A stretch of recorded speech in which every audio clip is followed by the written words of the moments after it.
Hello, troopers. This is G-Man with G-Man's Toy Review. Today we got you an accessory pack from Toho. It was a special web exclusive, and you can only get it back in 2011.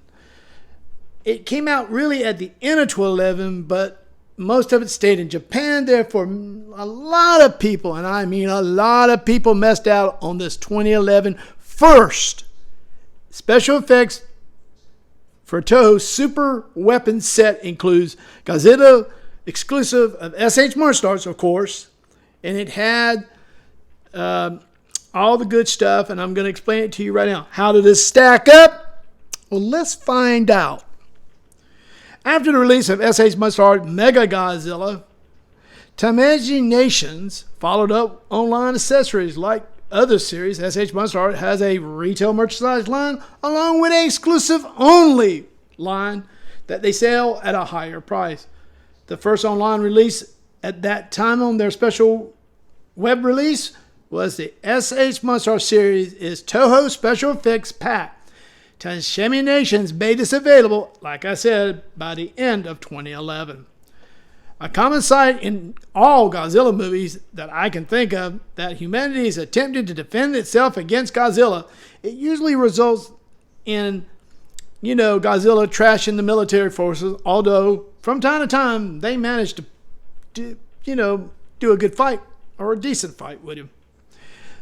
This is through the use of well-known secret weapons or weapons such as the Super X series of the flying warship, and what you got on the rotation there is one of them. I'll show that to you in a few moments after I finish the presentation. As well as maser tanks, not laser, but maser tanks, okay? The set consists of both weapons that appeared in the Heisei series, specifically 1989 and 1992 entries, although the spy array is from Godzilla vs. Mechagodzilla 2. It used a standard along with the S.H.MonsterArts figures. It allows for recreation fights between man and monsters. Okay. The accessories available in this pack included a mix of air and ground weapons.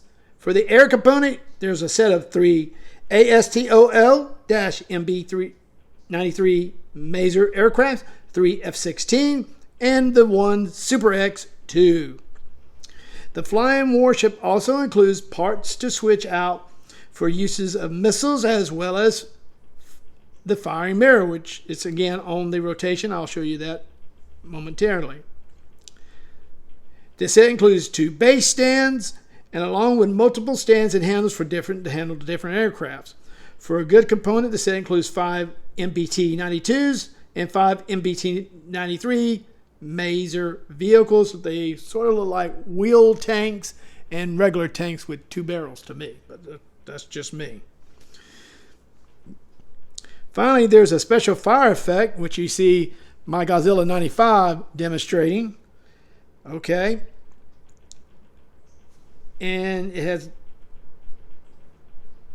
special, like I said, fire effect pack similar to the use of Godzilla's main weapon that powers up. The design is an exact duplicate of the atomic ray effect that S.H.MonsterArts had when Station first released the blue one. So it's basically the same as the first release blue one, but this is in a reddish orangish, red and white. As you see, it gets brighter, a little orangish, then red again.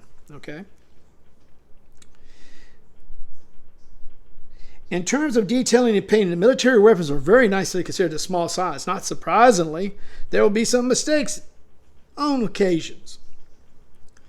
As for the Super X2, its coloring is solid green, although a bit lighter than the movie counterpart is, because in the movie it's a little darker.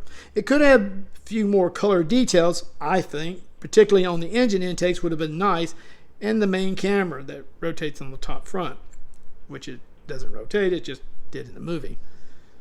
And perhaps a few other things along, okay, in my opinion. Overall, the paint for the vehicles is mostly accurate to the movie versions. However, due to the small size and detail, will not be included because the features are so of the mistakes in the paint and the details are not all captured sometimes. Okay, still to have these at all, is it nice due to the accurate scale and comparison to your S.H. MonsterArts figures. Before these arrived, it was difficult, extremely difficult, to find vehicles of the correct size to scale with the Godzilla figure and other monster movies. The best shot would have been models in very small scales. These vehicles are useful to display the combat between humanity and the Kaijus. They can be used for both S.H. MonsterArts as well as Bandai vinyl figures, and if you want to push it, NECA also. Unfortunately, it has been several years already since this, of course, y'all realize that this release was done, and it's very difficult to find now.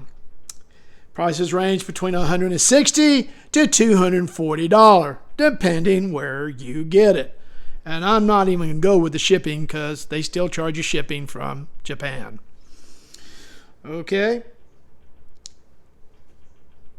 Furthermore, along with the UX01 Grandad and Mechagodzilla effect packs were not available in America, which is kind of sad.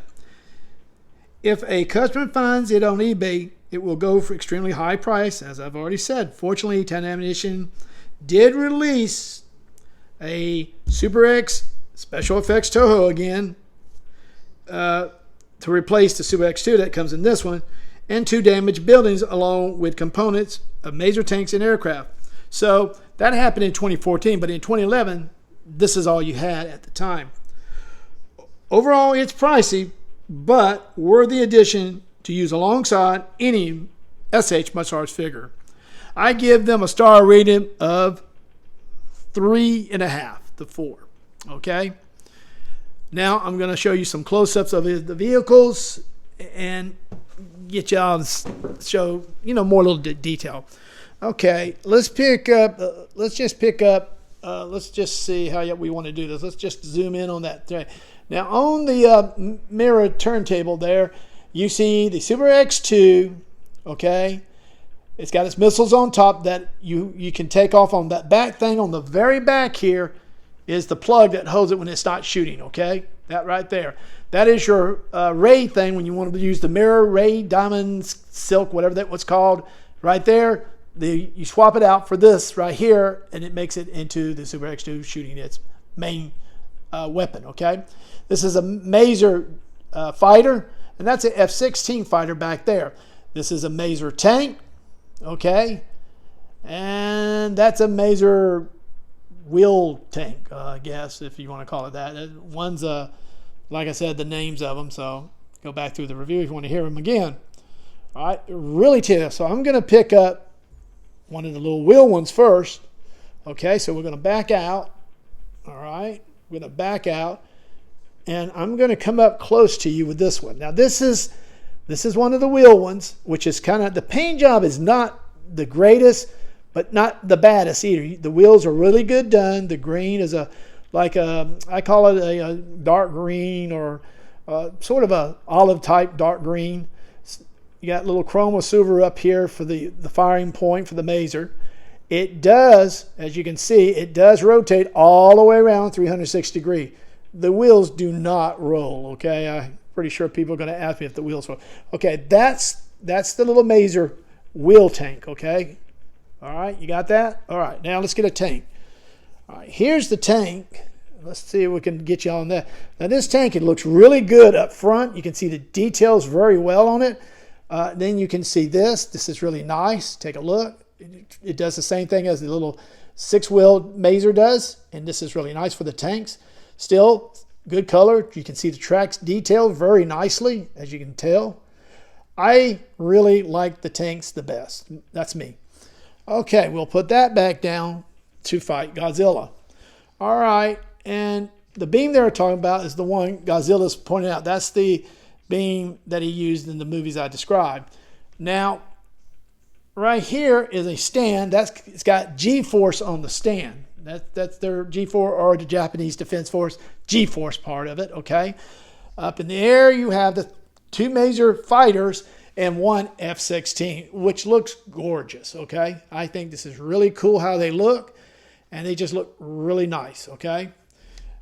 All right, the box is all Japanese, and like I said, it was only released in Japan. It was hard to get it in the United States if you could, and it came out in 2011. So this was before the 2014 special effect versions with buildings and weapons. Okay, just to let you know.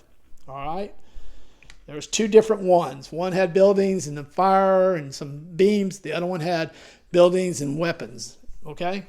All right, well, let's get back out a little bit here. All right, and over here we have a Godzilla, another stand if you want to use this for the X2 if you like. It has Godzilla on it. You can use it also for the beam effect unless you didn't want to use the effect that came with it at the bottom of the base. You also got a stabilized bar there. Again, it's adjustable. You can make it any way right here, which is pretty cool. You can adjust them. All right. Altogether, this is a great accessory pack. If you can find one, I really suggest you to buy it. I don't care if it's just the 2011 or the 2014 two versions. This has been G-Man with G-Man Toy Reviews, signing off. Peace!